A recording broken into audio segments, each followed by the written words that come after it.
그동안에는 저는 주식을 굉장히 편하게 했어요. 너무 뻔한 장이었고 얼마나 뻔한 거냐면 저렴한 대형주를 사놓고 기다리면 그냥 올라왔어요. 다 올라왔어요. 근데 지금부터 공부를 해야 돼요. 부지런하신 분들이 훨씬 더 좋은 위치에 갈 것이다. 그러니까 즉 우리가 그 개울가에 가서 돌멩이를 많이 뒤집어야 개나 우렁을 많이 잡을 수 있듯이 많이 뒤집어 보셔야 돼요. 이게 정말로 그런 저렴한. 말씀은 지금 말씀해주신 기준을 가지고 종목을 발굴해내라. 네네. 그러니까 일단 저는 코스닥 버블이라고 생각합니다. 지금은.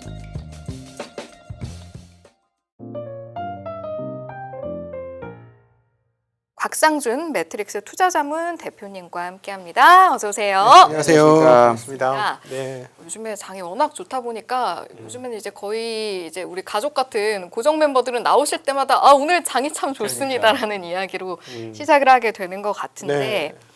이게 뭐 저희 오프닝 때도 뭐 운을 띄우긴 했습니다만 이게 새로운 강세장의 시작 그러니까.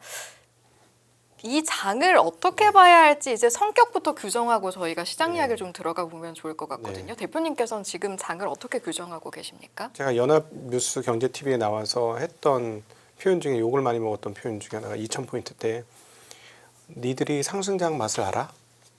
라는 표현을 했어요. 말씀하셨던 기억이 나긴 네, 하네요. 개맛을 알아를 패러디해서 니들이 상승장 맛을 알아? 왜 그랬냐면 왜 그 얘기를 했었냐면 후배들이 저희 그 업계 후배들이 상승장을 20년 가까이 동안 한 번도 경험하지 못했어요. 그렇기 때문에 상승장이 온다. 그러니까는 상승장이 아닌 박스장에서는 오르면 팔아야 돼요. 그렇지 않아 그때 팔지 못하면 기회를 놓치면 언제까지 물려 있을지 모르는 굉장히 긴 시간이 공포의 기간이 다가옵니다. 그래서 제가 상승장 맛을 알아라고 얘기했던 건 뭐냐면 시장 질이 달라졌으니 예전 박스권처럼 매매하면 안 된다. 상승장에서는 엉덩이 붙이고 오래 있는 사람이 위너가 될 것이다 라는 그걸 내용을 담아서 그 표현을 썼던 거예요. 후배들한테도 그런 얘기를 했고 근데 역시나 뭐 그 박스장에 익숙했던 흐름들이 쉽사리 떨쳐지지 않죠. 그건 실전을 하고 있는 저도 마찬가지입니다.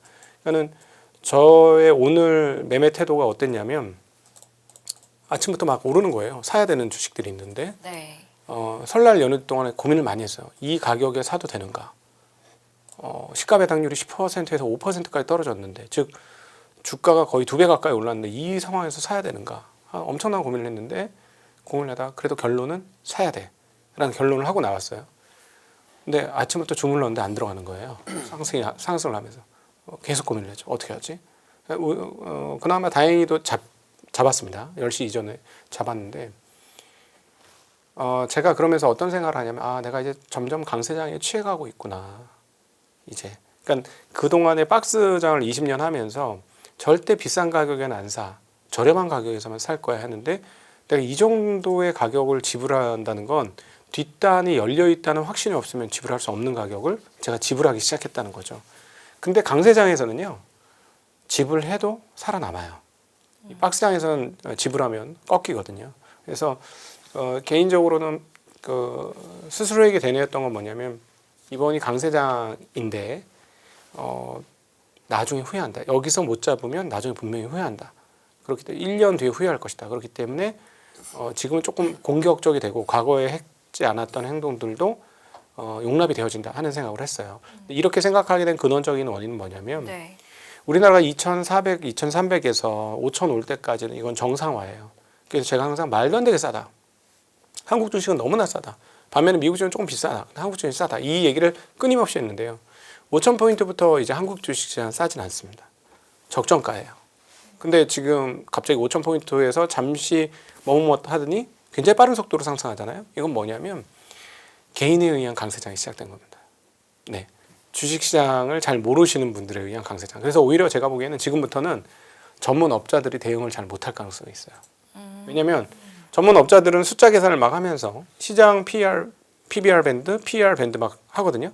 지금 최상단 와 있을 거거든요, 거의. 물론 이제 삼성전자, 하이닉스 때문에 상당히 많이 좀 낮아져 있긴 하지만 이 상태로 가면 분명히 역사적인 고점 수준에 오게 되는데 그러면은 전문 투자자들은 손이 안 나가요. 근데 제 경험상으로는 일반인들이 만드는 강세장과 상승장이 제일 무섭습니다. 개인이 만드는 강세장의 특징은 뭔가요? 겁이 없어요. 네, 겁이 없고 그다음에 지속 기간도 궁금합니다. 지속 기간도 생각보다 꽤 길고요. 그다음에 이제 그런 강세장을 만드는 몇 가지 이제 심리적 기제를 만들어준 몇 번의 사건이 있었어요.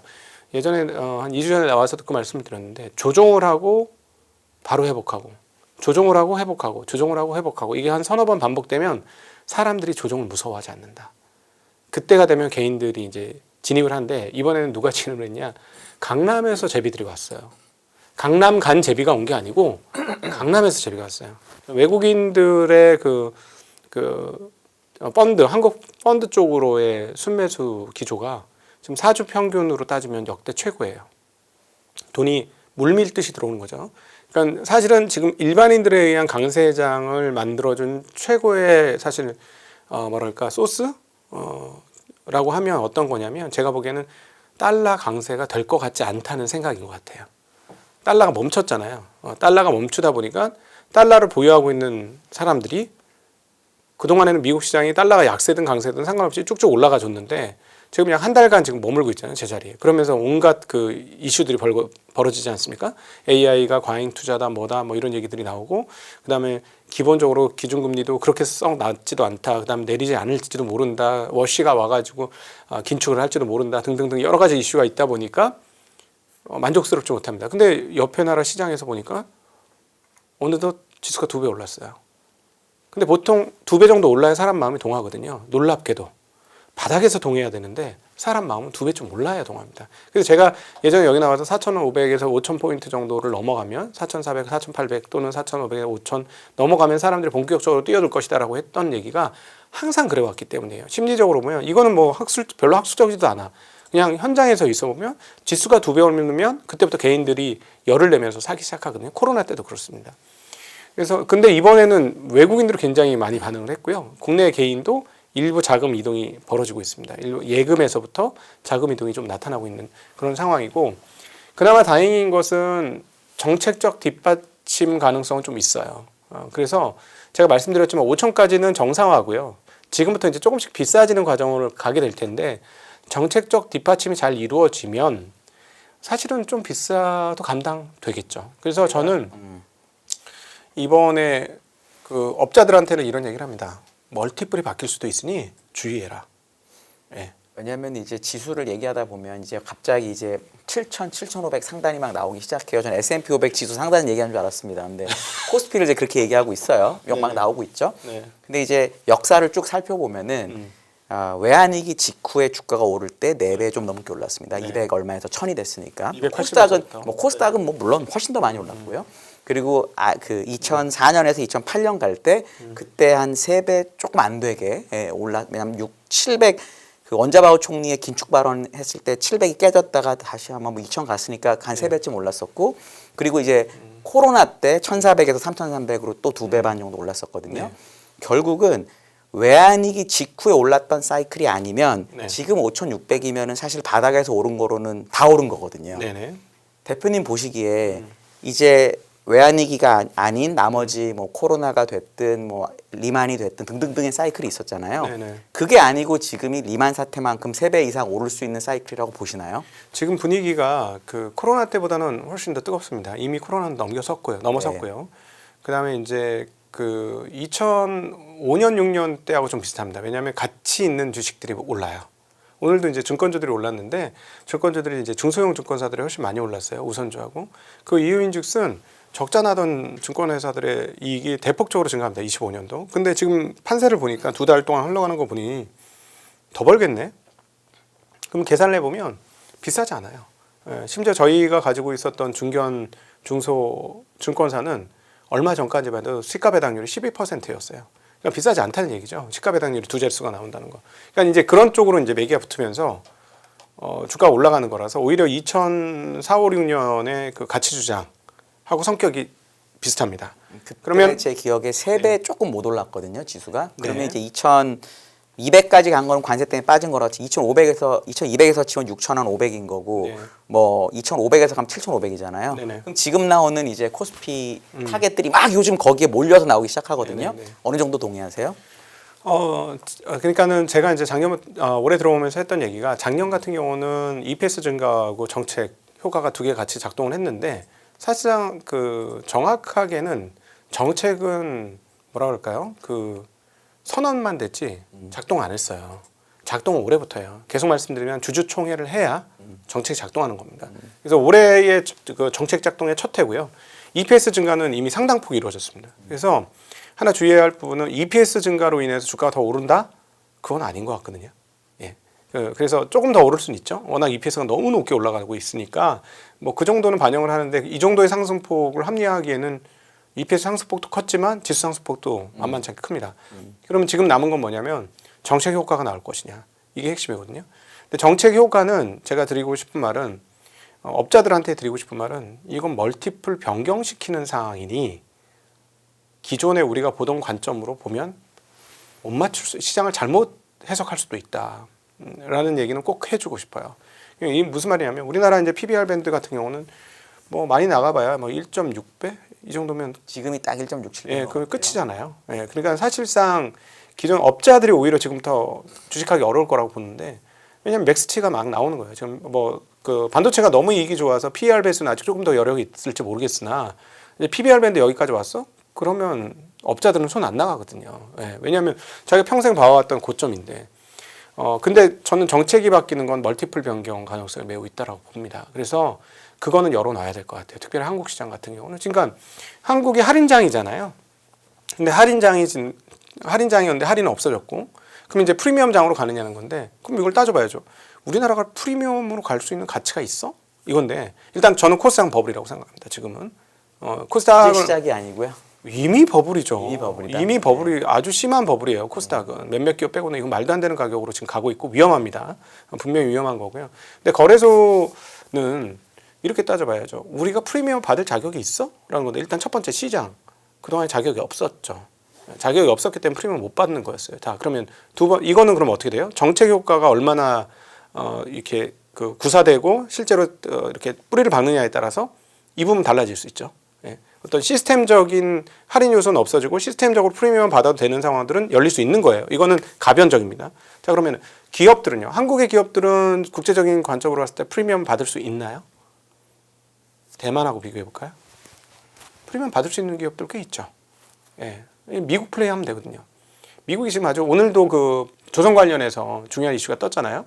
미국이 드디어 해외에서도 배를 만들어가지고 군함 만들어서 이제 가지고 올 수 있게 하겠다라는 무슨 안들이 이제 통과가 됐는데 지금 미국은 혼자 견딜 수가 없습니다. 이미 중국의 제조업 영향을 이길 수가 없는 상황에 이제 봉착했고 한국이 절실하게 필요해요. 자, 그러면 거기에 대응해 줄 수 있는 기업들이 TSMC를 제외한 나머지 대만 기업과 그 AI 서버를 구축해 줄 수 있는 기업들 빼고 나머지 기업들 중에서 과연 어디가 더 많은가? 그러면 기업적인 측면에서 보면 한국이 프리미엄 받는 거는 가능한 것 같아요. 그건 열려 있다. 그러니까 뭐 방산도 있고 조선도 있고 뭐 온갖 제조업들이 다 갖춰져 있는 조그만 나라에서 온갖 것들이 다 있잖아요. 그러니까 이 부분들은 분명히 프리미엄 받을 수 있는 공간이 있으니 이건 멀티플 상향을 닫아 놓을 필요는 없다. 오히려 업자들한테 좀 생각을 열어라. 제가 이런 멀티플렉에서 말씀을 오늘 뭘 보고 왔냐면 지금 컨센서스를 보니까 물론 팩셋 기준이니까 다 다를 수 있습니다. 근데 우리나라 현재 PR이 올해 기준 10배 정도 되고 네. PBR이 한 1.6배 정도 되고 ROE가 한 16% 되니까 네. 상당히 적정한 수준으로 그냥 거래가 되는 것 같아요. 그쵸. 근데 여기서 삼성전자랑 SK하이닉스를 빼고 PR을 계산하니까 그치. 한 16배 정도가 나오더라고요. 그럼 이제 16배라면은 일본하고도 비슷하고 네. MSCI 올 컨트리 원덱스보다도 비싸고 네네. 뭐 이렇거든요. 네네. 그럴 때 우리가 이건 전자닉스의 약간 착시 아니냐. 맞아요. 그리고 네. 얘기하신 조선주 이런 것들도 맞습니다. 상당히 비싸거든요. 뭐 맞습니다. 30배, 40배 이렇거든요. 이런 거에 대해서는 어떻게 맞아요. 얘기하시겠어요? 매우 중요한 포인트를 지금 지적을 해주셨고요. 그래서 저는 이게 정상가에 왔다는 건 뭐냐면 모두가 균등하게 정상가라는 얘기가 절대 아니죠. 예.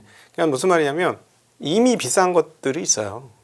이미 꽤 많이 비싼 것들이 있습니다. 뭐 방산주 중에서 말도 안 되게 비싼 것도 섞여 있고, 그게 거의 다 비싸요. 뭐 아니요 방산 정도면 애교죠. 로봇 가보면 이거는 있을 수 없는 가격들이 정말 이 중에서 망할 업체들도 꽤 있거든. 근데 정말 와 황당할 정도거든요. 여기는 그러니까 이런 쪽은 그냥 뭐 경마하듯이 투기 대표님 안 하시겠죠 절대. 투기가 벌어진 아니요 저는 매우 중요한 로봇 하십니까? 관련 기업을 가지고 있습니다. 아, 그러신가요? 매우 중요한 로봇 관련 기업을 가지고 있는데 네. 전 가짜 로봇 아니고 진짜 로봇을 하거든요. 알겠습니다. 근데 대부분 가짜 로봇이에요. 로봇 뭐 부품 이런 거시겠다 보니까. 아니요, 부품 아니에요. 그러니까 가짜 로봇들이 너무 많은데 이런 거는 말도 안 되는 가격이에요. 그러니까 정상 시장에 왔다는 건 저렴한 주식과 적당한 가격과 비싼 주식이 섞여 있는 시장이라는 얘기예요.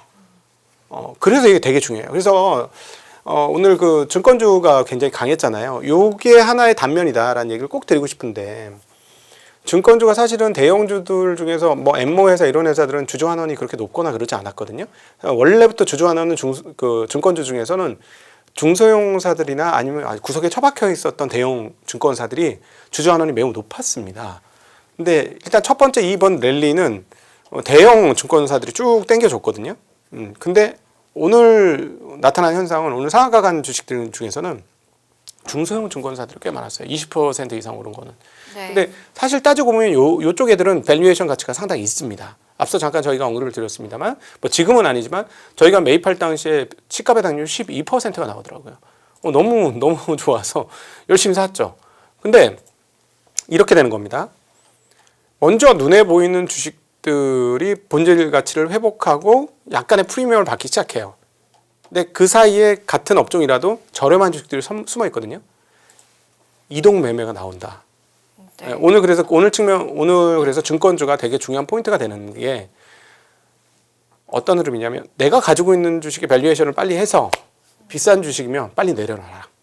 빨리 내려놓고 그러면 제가 여기서 한번 정리하고 네. 가고 싶은 게 일단은 지금을 정의를 시장을 내리자면 강세장 상승장으로 볼 수가 있는데 수익 실현이랑 시장에 참여하는 것 중에 그래도 말씀하신 걸 보면 어느 정도 지불 가능한 평소 기준에서 조금 올라와 있어도 지불 가능한 장으로 분석을 하셨고 네. 그러면 시장에 참여하는 쪽으로 이제 제가 판단을 하고 질문을 드리자면 시장에 참여를 할 때 그럼 우리 시청자 여러분께서는 코스피에서 이미 충분히 오른 것보다는 덜 올라서 네. 이걸 뭔가 평준화를 시켜서 그것에 과실을 받을 수 있는 그런 종목에 집중을 해라 앞으로 뭐 이렇게 그렇죠. 정리하면 네, 돼요. 맞습니다. 맞고요. 근데 첫 번째 단추는 저기서 끼워졌죠. 배당에서부터 끼워졌어요.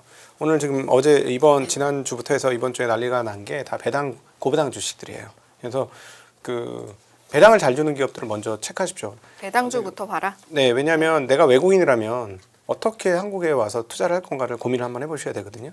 그러면 당연히 첫 번째 대표주들을 살 거예요. 대표주를 뭐 비싸지 않으면 계속 살 겁니다. 대표주들을 비싸질 때까지 살 거고 그 다음에 이제 살 게 뭐냐면 그 다음으로는 내가 얘네들 어떻게 믿겠어? 그동안에 배당 잘 주던 애들 배당서도 분리가서 됐는데 배당 주는 애들 중에 저평가 기업 있으면 저는 그거 살 거라고 생각합니다. 그냥 외국인들이 가장 접근하기 쉬운 방법 중에 하나거든요. 그래서 그런 주식들을 일단 먼저 보시고요. 거기서 이제 저렴해진 주식들을 열심히 찾으시는 게 좋을 거고, 그다음에 이제 이런 것들이 가면 그 다음부터는 뭐 성장주도 가고 막 이렇게 점점 퍼질 거라고 생각을 합니다. 근데 아직까지는 살 수 있는 여력이 있는 주식들이 꽤 있어요. 오늘도 뭐 투자 설명을 잠깐 했는데 이제 살 주식이 없지 않습니까? 막 그런 거예요. 그래서 저희가 지금 사고 있는 주식 몇 개를 언급을 드렸어요. 이거는 영업이익 대비 주가가 아직까지 4배를 안 합니다. 대형주인데도 이래요. 이렇게 설명을 드렸거든요.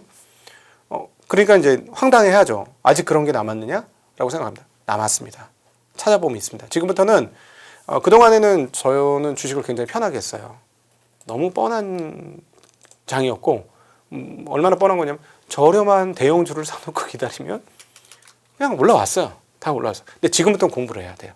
지금부터는 어떻게 부지런하신 분들이 훨씬 더 좋은 위치에 갈 것이다. 그러니까 즉 우리가 그 개울가에 가서 돌멩이를 많이 뒤집어야 개나 우렁을 많이 잡을 수 있듯이 많이 뒤집어 보셔야 돼요. 이게 정말로 그런 저렴한. 말씀은 네. 지금 말씀해주신 기준을 가지고 종목을 발굴해내라라는. 네네. 그러니까 근데 아직까지는 저렴한 주식들, 접근 가능한 주식들이 꽤 많습니다. 뭐 구체적으로 말씀드린다면 금융주에서도 꽤 많아요. 여기서 금융주는 폭을 넓게 얘기한 금융주입니다. 이런 쪽도 굉장히 많으니까 한번 찾아보시면 좋겠고, 근데 오늘 굉장히 상징적인 사건이 터졌는데 또 하나 은행들이 주가가 안 올랐어요. 증권만 올랐거든요.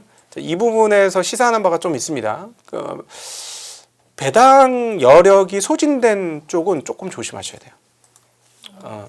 그러니까 시가 배당률이 떨어졌는데 배당 여력이 소진된 구체적인 이 회사를 제가 뭐 이렇게 폄하하거나 그렇게 하는 거 너무너무 한국에서 정말 대표적인 그 배당 주주환원 기업이었고 너무나 감사한 기업인데 예를 들어 메리츠금융지주라든가 KB 이런 회사들이 너무너무 선도적으로 잘하는 회사거든요. 너무나 감사한 회사고 한국 시장 입장에서는 고마움을 표할 만한 회사인데 이 회사를 주주 환원이 거의 맥스로 찼어요. 55%, 60%막 이렇게.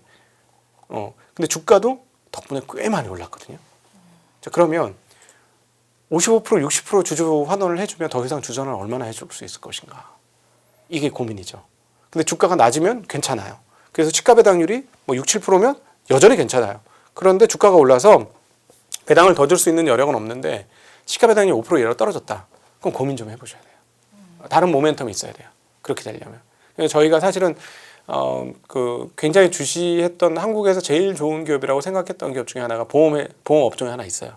너무나 훌륭한 기업이에요. 네. 그런데 이 회사가 마지막 순간에 저희의 그 어떤 허들을 못 넘었어요. 왜 허들을 못 넘었냐? 가격만 저렴하면 무조건 사겠는데 가격이 저렴하지 않다는 거예요. 근데 이런 질문도 있네요. 이제 저희 애청자신데 유아님께서 이제 말씀해주신 기준들이 있으나 반도체가 빠지면 그러니까 주도주 지금까지 코스피를 끌어왔던 것들이 빠지면 어차피 이제 다른 것들도 타격을 받을 수 있으니 네. 주도주가 없는 상태에서 지금 시장에 막 들어오신 분들도 굉장히 많잖아요. 그런 분들은 일단 주도주 먼저 비중을 채워야 하는 게 아닐까라는 차원에서 질문을 하시는데 이런 부분은 어떤 답변을 그러니까 삼성전자랑 SK하이닉스가 없는 사람 어떻게 해야 되냐 이 직접적으로 말하자면 그렇게 그게 얘기하면 되겠죠. 돼요. 예. 네. 삼성전자를 6만 원에서 7만 원에 산 입장에서는 도저히 권해드릴 수가 없습니다.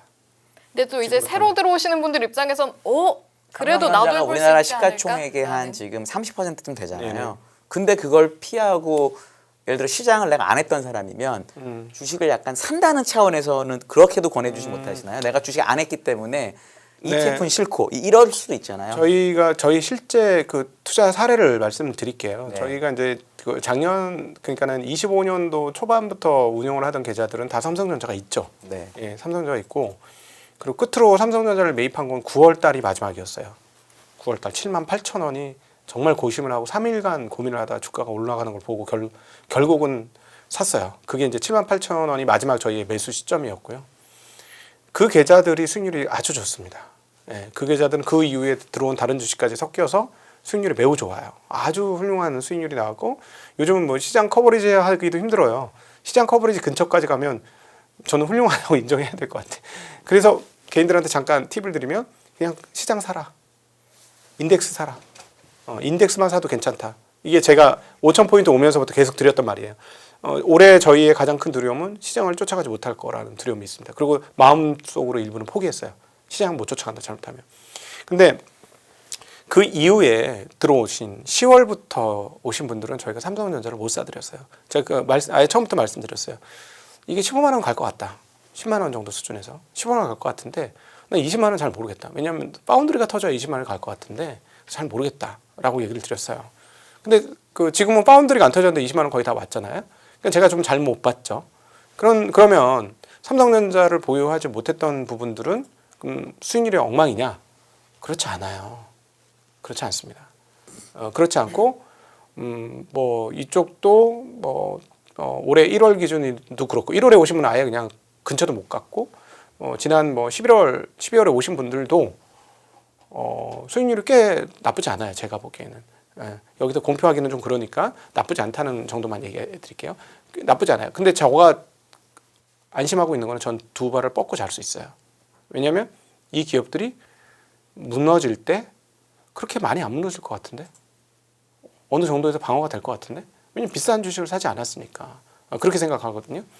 그래서 저는 이렇게 말씀드리고 싶어요. 개인들은 시계를 좀 제발 좀 늘려라. 지금 난 증권주 이익 나는 거 보고 깜짝 놀래요. 오늘 제가 하는 유튜브에서 한 분이 이렇게 얘기해요. 제 회사 동료는 2억 가지고 월간 40억을 거래해요. 이러더라고요. 수바퀴 돌렸네요. 사고 팔고 10억씩 하신 거구나. 그러면은 세금만 800만 원이에요. 예. 이렇게 하면 안 됩니다. 절대 이렇게 하시면 안 돼요. 그러니까 대부분 다 조급해요. 조급함은 제가 여기 와서도 한 10번 이상 얘기한 것 같은데 악덕 중에 악덕입니다. 조급하시면 될 것도 안 돼요. 근데 이런 우려는 있어요. 이제 크리스티님의 말씀인데 상승장 맛 아까 말씀하셨는데 이제 그래도 꽤 오래 장을 경험하셨나 봐요. 상승장 맛을 아는데 상승장 뒤끝도 알고 있다라는 그럼요. 말씀. 사실은 그 말씀은 네. 상승장을 겪을 때는 언제까지고 갈 것 같지만 순식간에 그럼요. 또 언제든 하락장으로 바뀔 수 있다는 데에 대한 경험에서 오는 또 우려이기도 그럼요. 할 거거든요. 그래서 저렴한 걸 사시라고 말씀드리는 거예요. 아니 있다니까요. 영업이익 서너 배짜리가 아직도 있어요. 영업이익에서 서너 배짜리.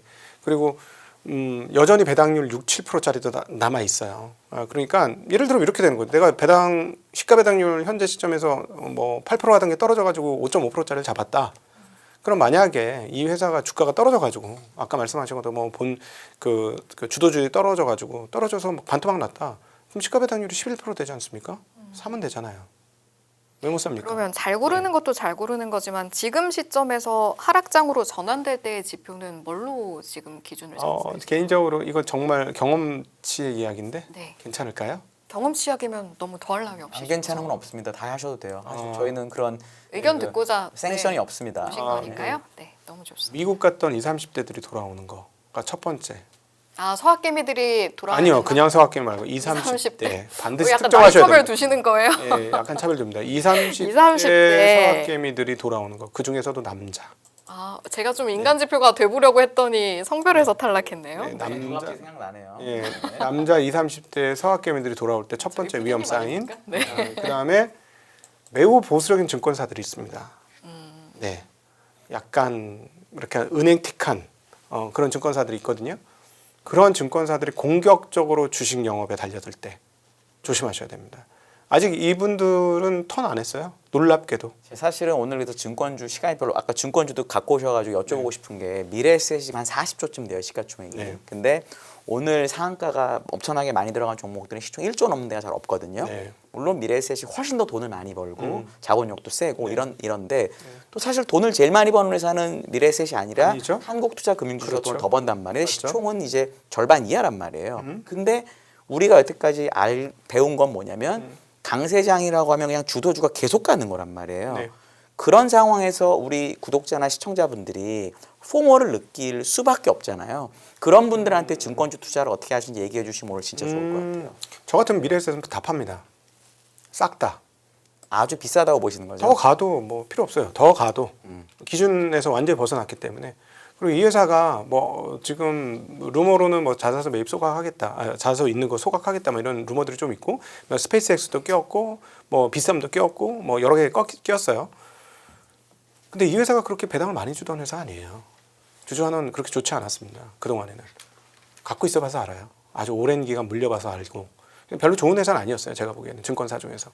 그런데 이게 이제 그 규모가 제일 크다고 해서 지금 계속 로스가 있다고 생각하는 거죠. 예, 사람들이. 그래서 달렸는데 고평가입니다. 증권주 중에 고평가가 있어요. 이런 거는 고평가이기 때문에 전 내려놔야 된다라고 생각을 하고요. 더 올라가더라도 상관없다. 더 올라갈 거 그거 뭐 이렇게 마음의 영혼 잡으면 안 된다. 이럴 때는 냉정해져야 된다. 죄송한데 이제 네. 시간 없어서 증권주가 근데 옛날에는 이렇게 장이 좋으면 중소형 증권사부터 대형 증권사가 다 수혜를 받았잖아요. 왜냐하면 거래가 정말 중요했으니까. 근데 지금은 이제 거래 수수료가 워낙 떨어져가지고 네. 결국 돈을 버는 방법이 거래할 때 신용을 해서 벌거나 또는 자기 자본을 이용해서 돈을 벌거나 증권사의 비즈니스가 많이 바뀌었잖아요. 그렇죠. 그래서 이제 과거보다 대형사랑 중형견사의 차이가 벌어진 상태인데 맞습니다. 그럼에도 불구하고 이 밸류에이션 차이가 더 크기 때문에 네. 그래도 싼 중견사를 하는 게 맞다 이렇게 보신다는 건가요? 너무 싸거든요. 저희가 가지고 있었던 주식 중에 최근에 많이 오른 주식은 PBR 배수가 0.3이 안 됐어요. 그래. 저는 이게 1배로 다 갈 거라고 생각하거든요. 네. 네. 은행이 아직 1배가 아닌데 증권사는 1배 간다. 이익 증가폭이 무섭게 나올 거니까. 예, 아주 그 은행이 만들 수 없는 이익 증가폭이 나올 겁니다. 단기적으로. 우리 중견사들이 은행 증권 수수료를 못 받는다고 해도 이익이 많이 날 거다. 지금 그 상황을 보셔야 되는데 그 신용의 상위권인 K모 회사가 있어요. 증권사 중에. 돈이 없어서 신용을 쓸 수가 없어요. 네. 어디가 신용이 남아 있을까요? 중소형들이 남아 있어요. 정말 저는 이게 불행한 일이라고 생각합니다. 신용을 쓰면 안 된다고 생각해요. 개인들은. 근데 이 투기적 마음은 어쩔 수가 없는 거예요. 인간 본능이라서. 그러면 그러니까 참 너무 안타까운데 이렇게 하시면 안 되지만 근데 결국 그렇게 할 거라고 사람들이. 왜냐하면 사람 숫자가 점점 많아지기 때문에 그중에 일부는 하니까 항상. 그러면 결국 뭐냐면 이제 맥스를 찍고 있는 회사들의 이익 증가폭은 한계가 있어요. 근데 중소 회사들은 여력이 많아요. 사람들이 신용이 되는 대로 찾아갈 거다 이렇게 보신다는 거예요. 예, 그럼요. 네. 그거는 뭐 너무 우리 많이 경험했잖아요. 네. 이건 뭐 너무 우리 내부 정보잖아요. 너무 뻔한 다 알려진 내부 정보 아닙니까? 너무나 뻔하니까. 예, 그래서 그렇게 보는 겁니다. 그리고 저희도 전략을 그래서 그렇게 짰고. 알겠습니다. 자, 여기까지 듣고 1부는 마무리하도록 하겠습니다. 오늘 1부 이 시간은 곽상준 매트릭스 투자자문 대표님과 함께했습니다. 잘 들었습니다. 네, 감사합니다. 감사합니다. 내 집 마련, 주식 대박, 자녀 교육 모든 고민의 끝엔 언제나 돈이 있습니다. 어른이라면 모른 척할 수 없죠. 그 시작은 경제와 투자를 제대로 아는 것입니다. 지금 진짜 경제 수업이 시작됩니다.